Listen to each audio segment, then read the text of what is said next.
Hello again. Today we're going to talk about if three sides can make a triangle. So we can't be given any three sides and come up with a triangle sometimes. Sometimes they're just not long enough. Sometimes they are too long. So there is a way that we can decipher if this works or not. So basically what we do is we have to take the smallest side plus the medium side, and we need to see if that is bigger than the biggest side. If this is true, then yes, we can make a triangle out of it. Okay, it doesn't tell us what kind of triangle, but we can make a triangle out of it. So it looks like the smallest side up here is 4. So 4 plus the medium side length is 6. And we want to see if it is greater than the biggest, which is 11. So 4 plus 6 is 10. 10 is greater than 11. Nope, that's not a triangle. Not a true statement, so we cannot make a triangle out of those three side lengths. Okay, let's look at this one. So again, we're going to look at the smallest side. So the smallest side here, we have 2 that kind of tie, right? So we're going to have a 6 plus the medium, which would be 6. They're the same. And is it greater than the biggest side, which is 11? Let's see. 6 and 6 is 12. Is 12 greater than 11? It is, so we can make a triangle out of these three sides. Now, let's talk about if we can decipher if it is an acute, obtuse, or right. So obviously we need to see if it is a triangle first. So we talked about doing, first is we'll say, is it a triangle? Let's figure that out first, okay? So we want to do the smallest side, which is 10, plus the medium side, which is 24. And we want to think, is it greater than 26? Definitely this one is. 34 is greater than 26. Yes. So it is a triangle, which now means we can go ahead and continue. We want to use this theorem, and we want to go c squared, and we want to figure out, is it greater than, is it less than, is it equal to, and then a squared plus b squared. So if you look at this, this looks like the Pythagorean theorem just backwards. It's really, really important, guys, to do the c squared on this side.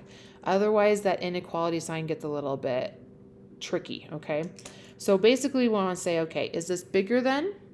So if we have c squared and it's bigger than the two smaller sides, this is going to give us an obtuse triangle.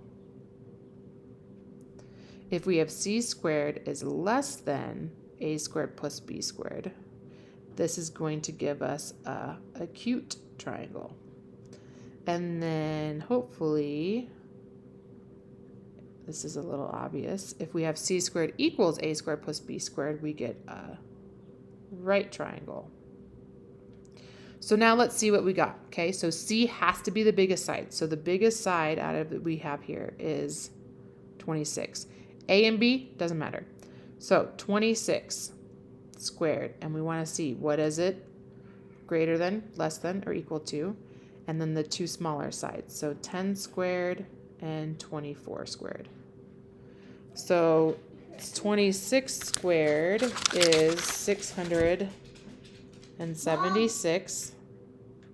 We want to see, is it bigger than, greater than, less than, or equal to 100 plus 576. Hang on, please. Hang on, please. Sorry, my children are home. 676. What is it? 676. Those are equal to each other. So we have a right. We have a right triangle. Okay, sorry. I had to pause that weirdly since my children came in. Okay, determine if the given sides are acute, obtuse, or right. So then we have to go back and look at this guy. Let's go ahead and find the one that has to be C, which is this one. We want to make sure, is it a triangle? And how do we do that? We make sure the small plus the medium is bigger than the biggest side. In this case, it's 11 is greater than 8. So yes, it is a triangle. Now let's figure out what kind. So we got C squared. We don't know whether it's going to be greater than, less than, or equal to a squared plus b squared. A and b don't matter as long as we know c is the biggest. We'll call that 4 and 7. Doesn't matter though, you could put 7 or 4.